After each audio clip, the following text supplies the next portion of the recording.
जी नाज़रीन, यहाँ ख़बर शामिल करेंगे। हवेली लखा से वज़ीर आला पंजाब उस्मान बज़दार के सैलाब से मुतासरा इलाके का फ़िज़ाई दौरा। वज़ीर आला ने इंतज़ामिया को हदायत की कि सैलाब से मुतासरा इलाके से लोगों के इनखला को यकीनी बनाएं।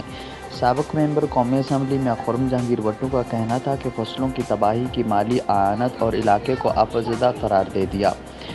खुर्रम जहांगीर भट्टू का कहना, वज़ीर आला पंजाब की तरफ से मुतासरीन सैलाब के साथ हमदर्दी और माली इमदाद की यकीन दहानी पर शुक्रिया अदा करते हैं।